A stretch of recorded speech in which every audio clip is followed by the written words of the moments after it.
Hello, I'm Paul, aka Teddy of the Bunny and Teddy Video Diaries. In this video, I'm going to be looking back at our holiday in Oludeniz, Turkey, and giving you our top 10 things to do and see if you are thinking of going there yourself when it's finally safe to do so.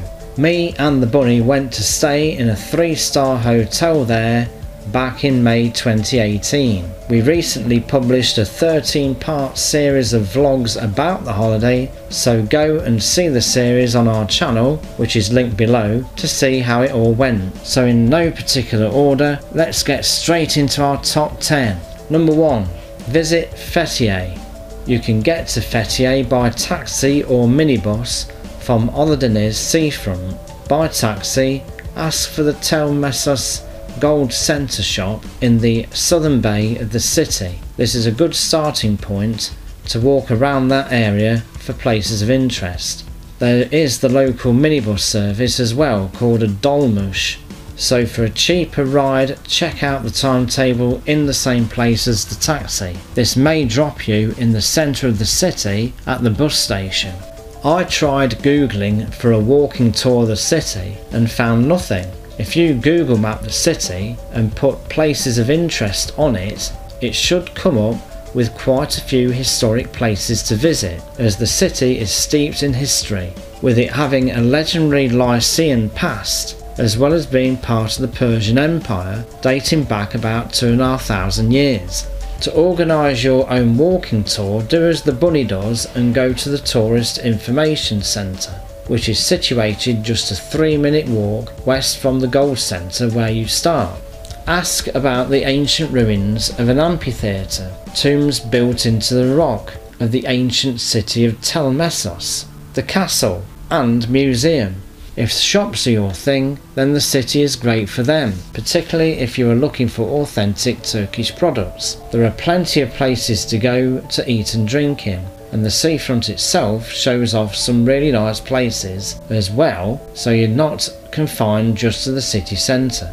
Fethiye is also a resort in itself, so if you don't want to stay in Oludeniz, stay in Fethiye, as there are plenty of places to accommodate this idea. Experience the fish market. Get directions and advice from Tourist Information. It's called Balık Pazar.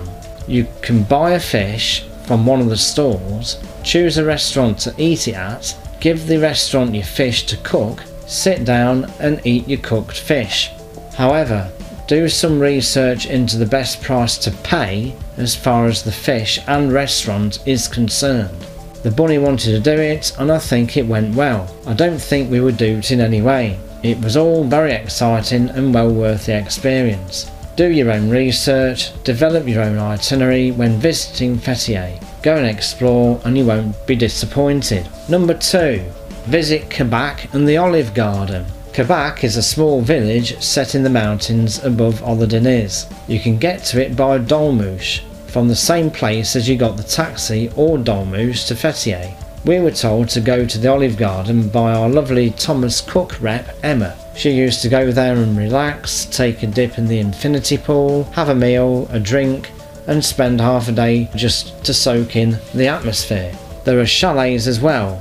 If you fancy actually staying there, you can walk down to the beach below and get a free ride back up to the Olive Garden. We got a free ride up to the Dolmus stop as well, as it's quite a walk up the hill. While you're there in Kabak, you might want to check out if there are any hikes to be had, and even go up further to the paragliding areas. Number 3. Visit Rhodes. Rhodes is a holiday destination in itself, but if you were like us and you were in Oludeniz, then planning a boat trip for the day to Rhodes really gives you a taste of what you could do if you choose Rhodes as a holiday destination for the future.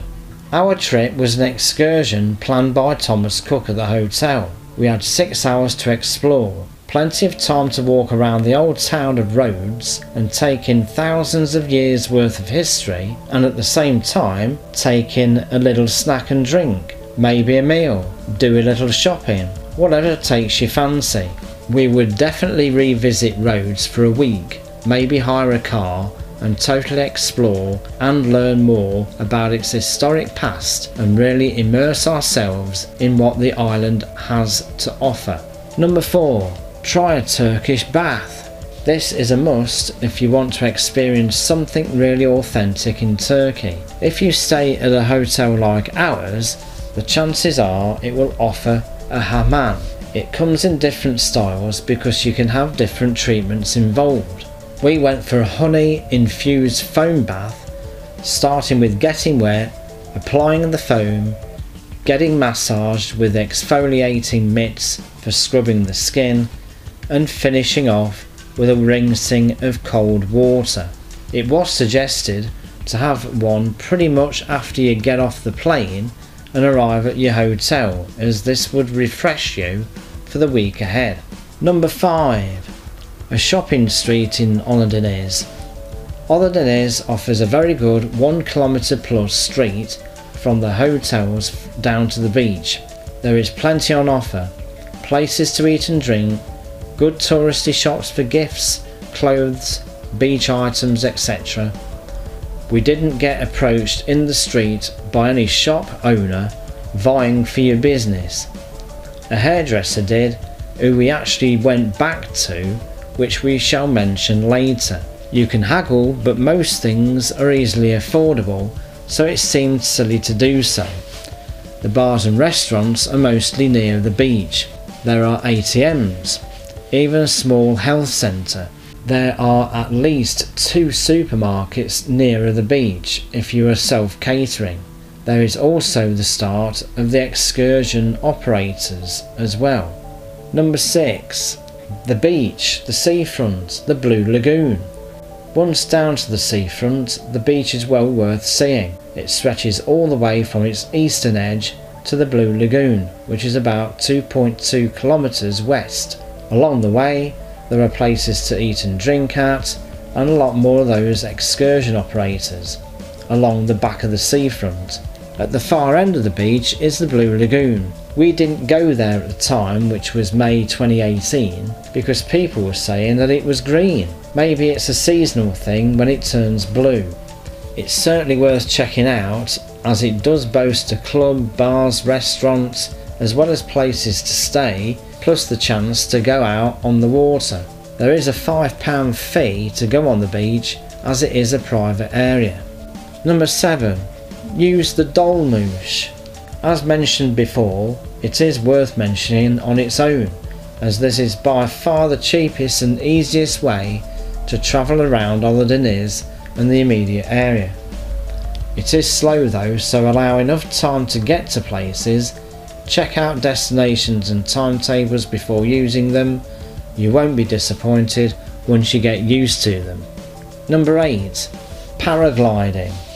The top site looking over Oludeniz is Babadag Mountain. At nearly 2,000 metres above sea level, you can't see it from Oludeniz beach where you actually land, but you get a feel for it from where Kabak is, which is just over 400 metres above sea level. Again, you don't really appreciate the height from Kabak. It takes about 30 minutes to reach Oludeniz beach, and if you look at videos of the descent, you can see that Babadag Mountain offers one of the best paragliding sites in Europe. Number 9. Visit Hisaronu. This place is a very happening resort in its own right. It has its own infrastructure for tourists, including some really good looking hotels, shopping areas that are pedestrianised, and good places to eat and drink at. If you look at this map, you will see that there are still places available for future development. You still have to get a Dolmus down to the beach though. Number 10. Go to Sezgin. This is the hairdresser that we mentioned a while back in this list.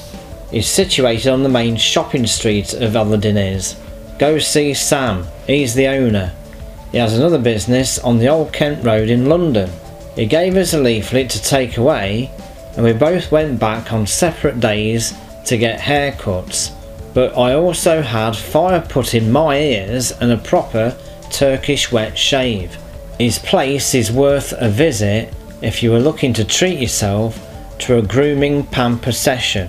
There are different beauty treatments for the ladies as well, but there isn't a website, so I can't give you any link. So there you have it guys, these are the top 10 things to do in and around Oludeniz in Turkey. You won't be disappointed if you do visit in the future.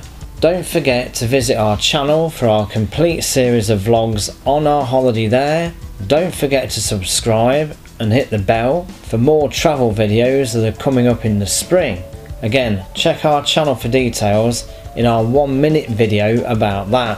Thanks very much for watching, and we'll see you again soon. Bye for now.